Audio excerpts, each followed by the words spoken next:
자, 오늘 우리가 함께 들여다볼 이야기는요, 바로 우리 주변 세상에 숨겨진 어떤 놀라운 패턴에 대한 겁니다. 그리고요, 그 패턴을 수천 년 전에 이미 꿰뚫어본 고대의 지혜에 대한 이야기이기도 하죠. 제목은 바로 자연 속에 숨겨진 고대의 코드입니다. 한번 주위를 둘러보세요.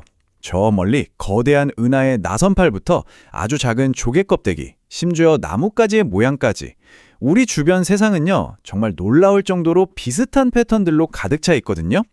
현대 과학에서는 이렇게 작은 부분이 전체 구조를 끝없이 닮아가는 패턴을 뭐라고 부르냐면 바로 프랙탈이라고 합니다. 자, 그런데 여기서 이런 생각이 들죠. 이 프랙탈이라는 개념, 과연 복잡한 수학으로 무장한 현대과학만의 발견일까요? 아니면 혹시 아주 오래전 동양의 철학자들이 이미 직관적으로 파악하고 있었던 세상의 근본 원리는 아니었을까요? 자, 그럼 이제 본격적으로 한번 깊이 들어가 보죠. 현대과학이 이 패턴에 프랙탈이라는 이름을 붙이기 수천 년도 더 전에 말이에요. 동양의 사상가들은 이미 우주의 반복과 순환이라는 거대한 그림을 그리고 있었어요. 우리의 이야기는 바로 거기서부터 세상을 근본적으로 다르게 바라보는 그 방식에서부터 시작됩니다. 그 다르게 보는 방식의 핵심, 그게 뭐냐면 바로 순환입니다. 보통 서양의 관점이라고 하면 시간이 일직선으로 쭉 앞으로만 나아가는 진보를 생각하잖아요.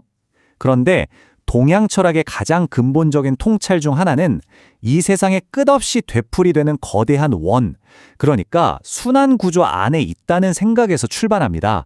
자, 지금 보시는 이 계절의 순환 이미지, 이걸 한번 보세요. 봄이 가면 여름이 오고 또 가을, 겨울을 거쳐서 결국 다시 봄으로 돌아오죠.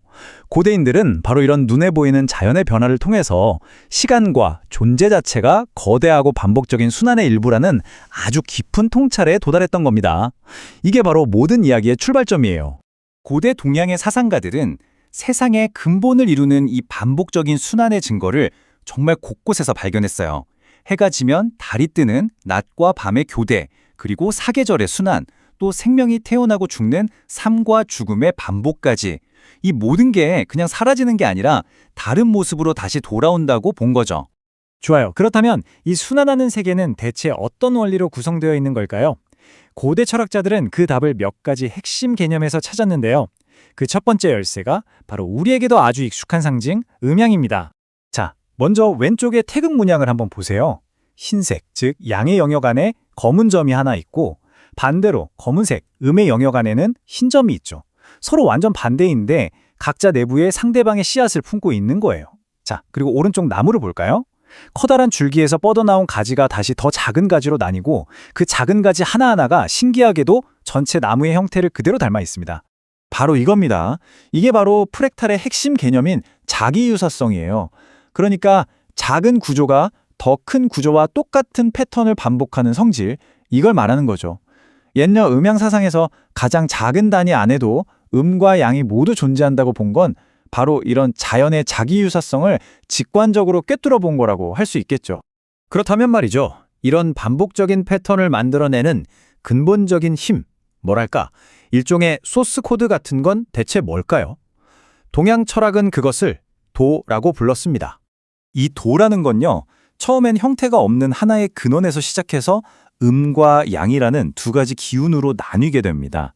그리고 이 둘이 서로 상호작용하면서 삼라만상, 즉 세상의 모든 복잡한 것들이 탄생한다고 설명해요. 이거 마치 아주 단순한 수학 공식 하나가 계속 반복되면서 복잡하고 아름다운 프랙탈 이미지를 만들어내는 과정하고 정말 놀랍도록 닮아있지 않나요? 자, 그럼 이제 음과 양이 만들어내는 이 변화의 패턴을 아주 체계적으로 정리한 고대의 시스템이 있거든요. 바로 주역에 대해서 한번 알아보겠습니다. 단 두 가지 요소에서 모든 것이 나온다. 좀 믿기 힘든 말처럼 들리시죠? 하지만 고대 동양에서는 이게 바로 세상의 근본 원리라고 봤습니다. 아니, 어떻게 그게 가능할까요? 주역이 바로 그 원리를 보여주는 완벽한 예시입니다. 주역에서는요, 양을 나타내는 쭉 이어진 선, 그리고 음을 나타내는 끊어진 선, 딱 이 두 가지 기본 기호만 가지고 이걸 반복적으로 조합해서 64가지의 패턴, 즉 64궤라는 걸 만들어내요.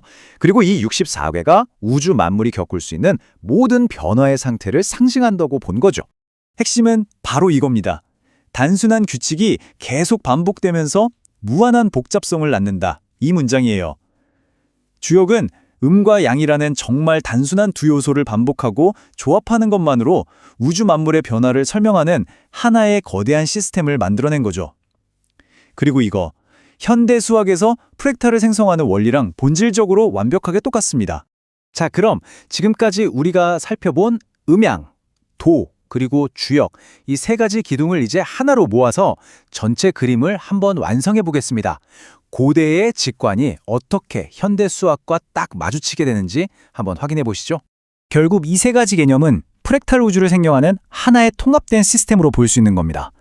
음양은 모든 규모에서 똑같은 패턴이 반복되는 자기 유사성을, 도는 단순한 원리에서 복잡성이 생겨나는 생성 원리를, 그리고 주역은 그 결과로 나타나는 변화의 패턴을 설명하는 셈이죠.